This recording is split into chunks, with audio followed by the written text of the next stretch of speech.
සිතක කෙලස් කීයක් විතර තියෙනවද කියලාද හිතෙන්නේ? කෙලස් 1500ක්. ඒ කොහොමද? ලෝභය කියන වචනේ ඇතුලේ 500ක්. ඒ වගේම ද්වේෂය කියන වචනේ ඇතුලේ 500ක්. ඒ වගේම මෝහය කියන වචනේ ඇතුලේ 500ක්.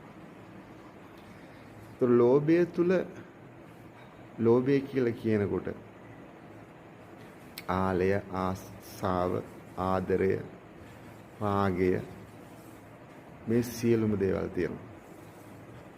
එහෙමනම් යම් කිසි කෙනෙක් හොඳ කුසලයක් කරන්න සූදානම් වන විට අන්නර ලෝභය මුල් කරගෙන නොඑක ආකාරයෙන් කෙලස්සෙනවා. එක් කරන්න ඉඩ දෙන්නේ නැහැ. යහපත් සිතුවිලි එනකොට ඒවට ඉඩ දෙන්නේ නැහැ. ඒ වගේම තමයි ද්වේෂය, තරහව, වෛරය, ක්‍රෝධය, පරිගැනීම ආදී වශයෙන්. ඒතකොට මේ දේවල් නිරන්තර සිතකට එනවා.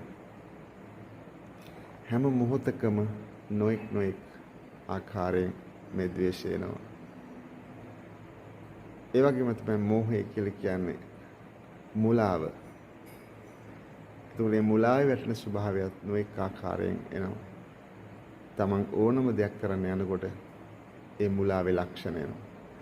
එතකොට බලන්න එහෙමනම් කෙලස් කියලා කියන්නේ කෙලසෙනවා කියන එකයි.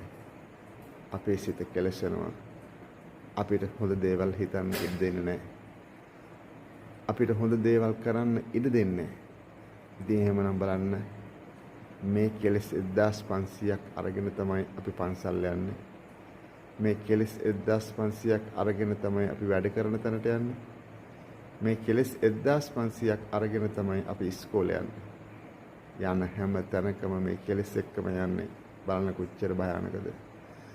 ඒ නිසා තමයි බුදුරජාණන් වහන්සේ මේ කෙලස් හඳුනා ගන්න කියලා තියෙන්නේ.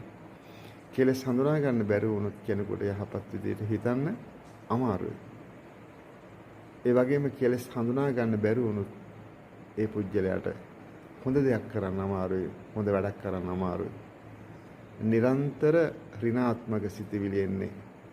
නිරන්තර පාපේ සිතිවිලි එන්නේ.